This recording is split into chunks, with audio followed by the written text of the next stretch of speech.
Cierto día se encontraba Pitágoras con sus discípulos y preguntó: ¿Cuál consideráis que es la forma de la Tierra?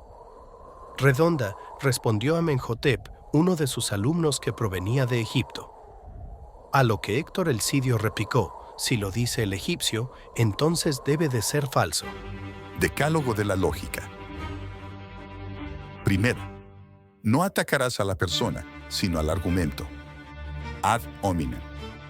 En lógica se conoce como argumento ad hominem, del latín, contra el hombre, a un tipo de falacia informal, argumento que por su contenido o contexto no está capacitado para sostener una tesis, que consiste en dar por sentada la falsedad de una afirmación, tomando como argumento quién es el emisor de esta.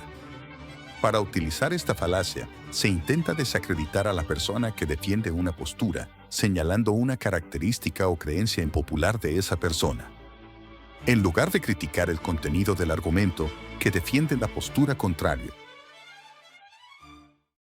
No me importa de dónde eres, Amenhotep. Sin embargo, al decir que la Tierra es redonda, ¿pretendes hacernos creer que es un disco plano?, replicó Claudio. Segunda, no malinterpretarás o exagerarás el argumento de una persona para debilitar su posición. Hombre de paja. La falacia del hombre de paja, del espantapájaros o del monigote es una forma de argumento y una falacia informal por la que se da la impresión de refutar un argumento, pero se hace a través de una idea que no va en la línea de argumentación de la discusión, por lo que no se refuta debidamente el tema de fondo. Se dice que quienes se involucran en esta falacia en realidad están atacando a un hombre de paja. El nombre proviene de los monigotes medievales para entrenamiento militar, donde el argumento falaz es figurativamente colocado como un oponente más fácil de vencer que el argumento original. Claudio, me gustaría aclarar que cuando digo que la Tierra es redonda, me refiero a que tiene forma de esfera, contestó Amenhotep. No obstante, quiero entender a Héctor. ¿Cuáles son los motivos de sus prejuicios contra los egipcios? ¿Qué le hemos hecho para que nos tenga en tan mal concepto? Mi padre perdió toda su fortuna a causa de un mercader egipcio que lo estafó, respondió Héctor. Tercera, no tomarás una pequeña parte para representar el todo. Secundum quid o generalización apresurada. En lógica, la generalización apresurada es una falacia informal que se comete al inferir una conclusión general a partir de una prueba insuficiente. Una generalización apresurada puede dar lugar a una mala inducción y por tanto a una conclusión errónea. Siempre se ha sabido que la Tierra es plana. Es un hecho, no es sino mirar a nuestro alrededor, por lo que me pareció interesante la hipótesis del disco. Pero, ¿una esfera? No tiene ningún sentido, afirmó Ahani, el joven príncipe de Etiopía, que había sido enviado por su padre a estudiar con el maestro. Cuarta, no intentarás demostrar una proposición suponiendo que una de sus premisas es cierta. Petitio principii.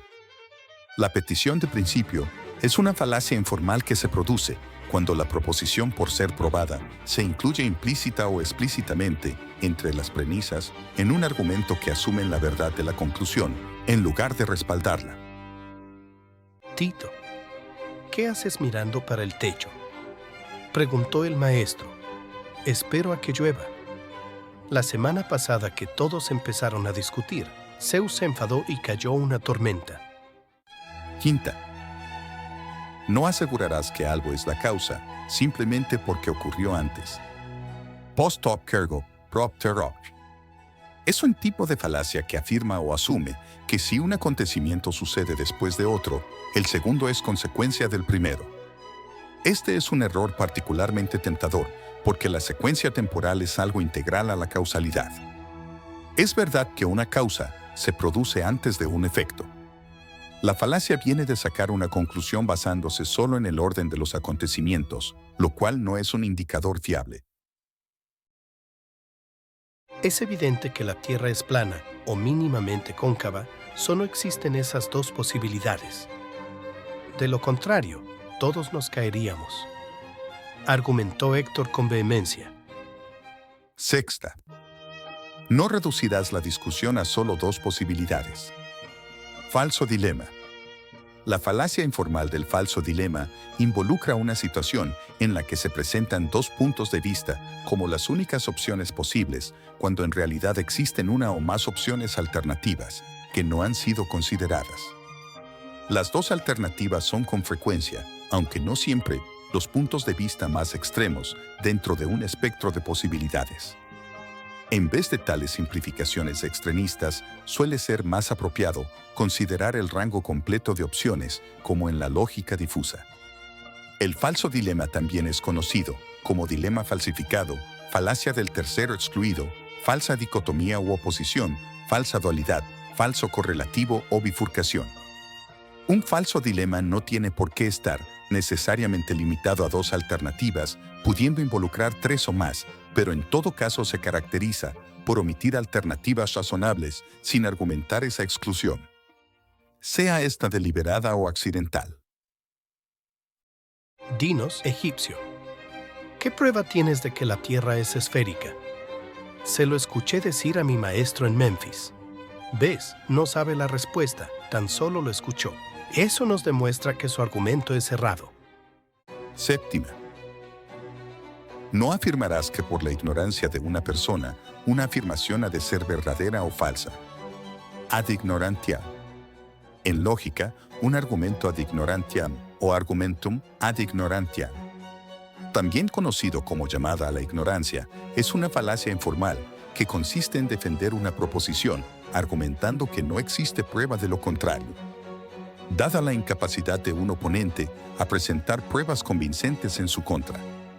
Quienes argumentan de esta manera no basan su argumento en el conocimiento, sino en la falta del mismo, es decir, en la ignorancia. Esta impaciencia con la ambigüedad suele criticarse con la frase: la ausencia de prueba no es prueba de ausencia. Es decir, se comete esta falacia cuando se infiere la verdad o falsedad de una proposición basándose en la ignorancia existente sobre ella. Eres un mentiroso, egipcio. Si no es así, pruébalo, demostrando que no eres un fabricante de mentiras. Jóvenes, les pido por favor un poco de respeto. Es usted quien afirma que Amenhotep miente, por lo tanto, es a usted a quien corresponde demostrarlo. Octava. No dejarás hacer la carga de la prueba sobre aquel que está cuestionando una afirmación. Onus probandi. El onus probandi, carga de la prueba, es una expresión latina del principio jurídico que señala a quien está obligado a probar un determinado hecho ante los tribunales. El fundamento del onus probandi radica en un viejo aforismo de derecho que expresa que lo normal se entiende que está probado. Lo anormal se prueba. Por tanto, quien invoca algo que rompe el estado de normalidad debe probarlo. Affirmanti incumbit probatio, a quien afirma, incumbe la prueba. Básicamente, lo que se quiere decir con este aforismo es que la carga o el trabajo de probar un enunciado debe recaer en aquel que rompe el estado de normalidad. El que afirma poseer una nueva verdad sobre un tema. En academia, el onus probandi significa que quien realiza una afirmación posee la responsabilidad de probar lo dicho. Entre los métodos para probar un negativo se encuentran la regla de inferencia lógica, modus tollendo tollens, que es la base de la falsación en el método científico, y la reducción al absurdo. Amenhotep, si bien el desconocimiento de las pruebas no implica que su apreciación sea falsa, al usted afirmar algo novedoso, para muchos de los aquí presentes, hace que recaiga sobre usted la responsabilidad de demostrar su argumento para que éste sea considerado como cierto. Novena. No asumirás que de esto sigue aquello cuando no existe conexión lógica alguna. Non sequitur. En lógica, non sequitur, del latín, no se sigue. Es un argumento en el cual la conclusión no se deduce de las premisas. En sentido amplio, se aplica a cualquier razonamiento, inconsecuente o inválido, es decir, toda falacia es un non sequitur. Un ejemplo de esta falacia es la siguiente. Si es un perro es un mamífero, entonces todo mamífero es un perro. Cuando lo cierto es que si A es B, no necesariamente todo B es A. Es evidente que la Tierra es plana, pues la mayoría así lo creemos. Décima. No asumirás que una afirmación, por ser popular, debe ser cierta. Ad populum. No podemos confundir la verdad con la opinión de la mayoría. Un argumento ad populum. En latín, dirigido al pueblo. O sofisma populista es una falacia que implica responder a un argumento o a una afirmación, refiriéndose a la supuesta opinión que de ello tiene la gente en general en lugar de al argumento por sí mismo. Se suele tomar como que un argumento es válido solo porque mucha gente lo cree así.